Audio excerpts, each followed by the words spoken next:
بسم اللہ الرحمن الرحیم۔ السلام علیکم ورحمۃ اللہ وبرکاتہ۔ عزیز طلبہ و طالبات، ہم کتاب تمرین الصرف صفحہ نمبر 22 پر مضارع بنانے کا قاعدہ پڑھ رہے تھے۔ مضارع بنانے کی ساری تفصیل تو کتاب تمرین النحو سبق نمبر 2 میں تفصیل کے ساتھ گزر چکی ہے۔ اس کے باوجود بھی کل میں نے آپ کو یہاں سمجھانے کی کوشش کی تھی۔ مجھے پوری امید ہے کہ آپ سب سمجھ گئے ہوں گے اور اس میں جو کام دیا تھا صفحہ نمبر 24 پر وہ بھی آپ نے مکمل کیا ہوگا۔ پھر میں دوہرا دیتا ہوں مختصر۔ ماضی کی صیغہ واحد مذکر غائب کا جو پہلا حرف یعنی فا کلمہ ہوتا ہے اس کو ساکن یعنی جزم دینی ہے، اور اس کے بعد علامات مضارع جو ہے یا تا الف نون، تو 4 صیغوں کے شروع میں یا لگانی ہے، 8 صیغوں کے شروع میں تا کا اضافہ کرنا ہے، 1 صیغے کے شروع میں الف بڑھانا ہے، 1 صیغے کے شروع میں نون بڑھانا ہے۔ تو یہ کل 14 صیغے آپ کے سامنے آ گئی۔ اور اس کے بعد آپ نے پڑھا تھا کہ مضارع معرب ہوتا ہے، ماضی مبنی بر فتح ہوتا ہے اور مضارع معرب ہوتا ہے، یعنی اس کے 5 صیغوں کے آخر میں پیش آتا ہے، اور 7 صیغوں کے آخر میں نون اعرابی ہوتا ہے، 4 کے آخر میں جو نون اعرابی ہوتا ہے وہ مکسور، اور 3 کے آخر میں جو نون اعرابی ہوتا ہے وہ مفتوح ہوتا ہے، اور 2 صیغے ان کے آخر میں جو نون ہوتا ہے ان کو نون ضمیر کہتے ہیں، جمع مؤنث غائب اور جمع مؤنث حاضر، یعنی وہ نون کبھی گرتا نہیں ہے۔ نون اعرابی حروف جازم حروف ناصب کے آنے سے گر جاتا ہے، تفصیل آ چکی ہے کل کے سبق میں۔ آج کا سبق جو ہے صفحہ نمبر 25 پر مضارع کی مشق، فعل مضارع کی مشق، یہ پچھلے سبق سے ہی ملتا ہے، اس میں مزید آپ کے لیے مشق کرائی گئی ہے تاکہ پچھلا سبق اور ذہن نشی ہو جائے۔ دیکھیے کتاب میں صفحہ نمبر 25 پر دوسرے افعال سے بھی مضارع کی گردان اسی طرح ہوگی، دوسرے افعال جو ہوں گے اسی طرح ان کی گردان ہوگی جیسے آپ نے پیچھے یفعلو کی گردان پڑھی، مکمل اسی طریقے سے اس کی بھی 14 صیغے آئیں گے اور وزن بھی یہی ہوگا۔ اگر تمہیں ماضی کے معنی معلوم ہو تو مضارع کے تمام صیغوں کے معنی بتا سکتے ہو، یعنی جو ماضی میں فعل تھا اگر اس کے معنی آپ کو پتا ہے تو مضارع میں بھی وہی ہوگا، اس کے معنی آپ خود بتا سکتے ہیں، صرف ترجمے میں فرق ہوگا۔ مثلا فعل کے معنی اس ایک مرد نے کیا، یفعل کا معنی وہ ایک مرد کرتا ہے یا کرے گا، صرف ترجمے میں تھوڑا فرق ہوگا، کرتا ہے یا کرے گا، وہاں ترجمہ آپ نے کیا تھا کیا، یعنی زمانے کے اعتبار سے تھوڑا فرق پیدا ہوگا۔ اور ماضی سے مضارع کے تمام صیغے گردان سکتے ہو، یعنی اس فعل ماضی سے مضارع کے تمام 14 صیغے آپ پڑھ سکتے ہو،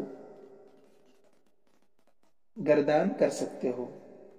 مندرجہ ذیل افعال سے مضارع کی گردان کرو۔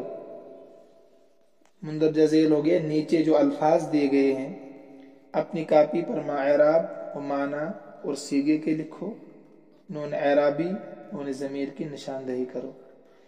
آپ کو ہو یفعلو کی طرح لکھنا ہے، یذہبو کی مکمل گردان لکھنی ہے آپ کو۔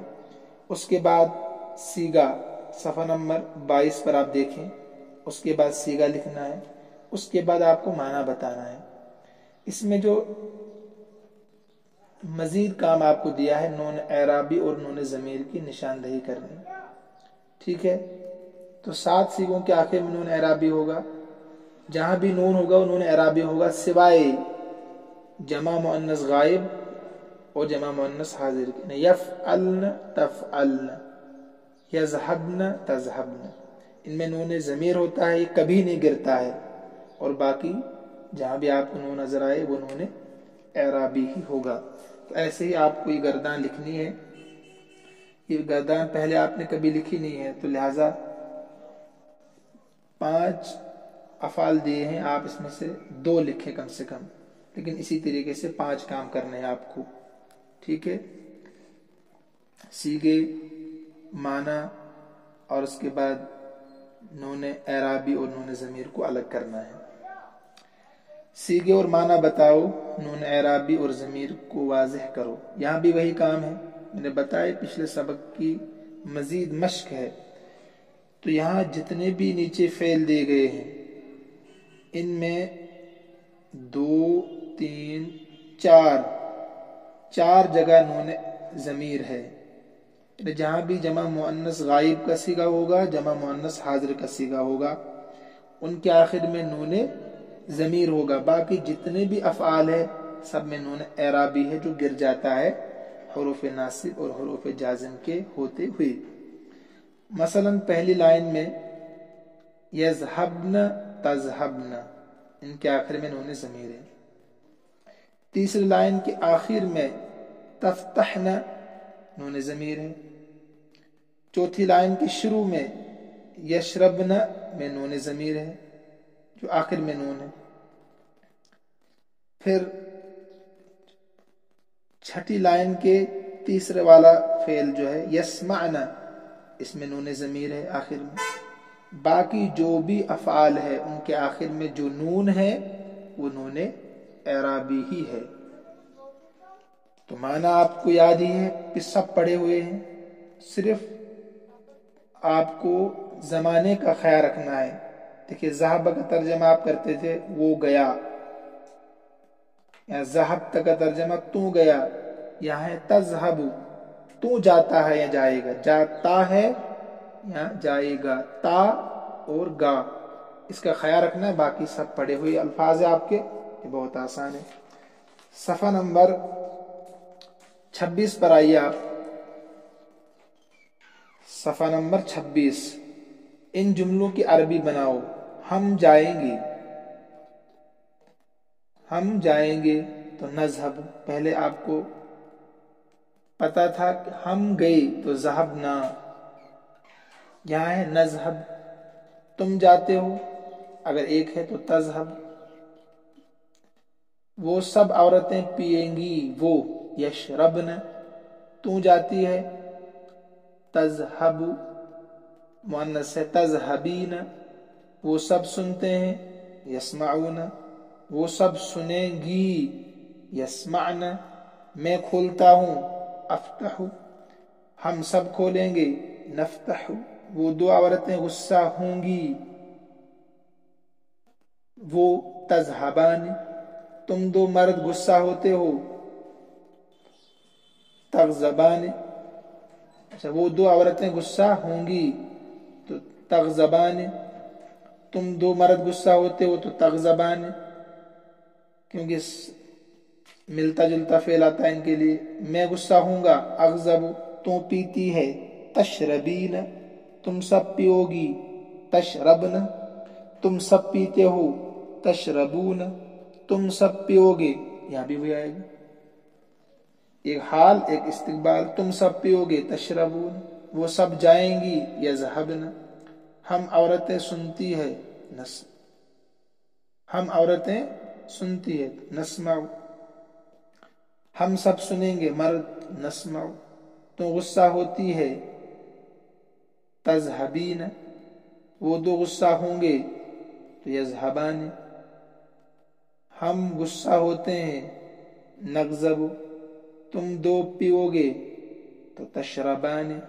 تم سب سنتے ہو، تسمعون، تو یہ بھی بہت آسان ہے، تو لہٰذا آپ خوب مشق کریں۔ آج کا سبق تو کوئی نیا سبق نہیں ہے، اس میں کچھ نئی چیز بھی آپ کے لیے نہیں ہے، صرف کام ہے آپ کو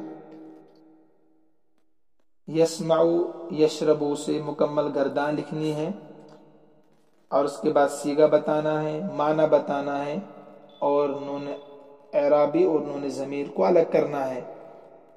تو لہٰذا صفحہ نمبر 26 تک مکمل ہو گیا، اور سبق نمبر 8 بھی الحمدللہ مکمل ہو چکا ہے۔ تو مجھے امید ہے کہ آج کا سبق بھی آپ بخوبی سمجھ گئے ہوں گے، بار بار سنیں گے تو ضرور سمجھیں گے۔ اللہ رب العزت ہم سب کا حامی و ناصر ہو، اللہ رب العزت ہم سب کو اپنے امن و امان میں رکھے، اپنے حفاظت میں رکھے۔ ھذا من عندی واللہ اعلم واحکم واتم وما توفیقی الا باللہ علیہ توکلت والیہ انیب۔ السلام علیکم ورحمۃ اللہ۔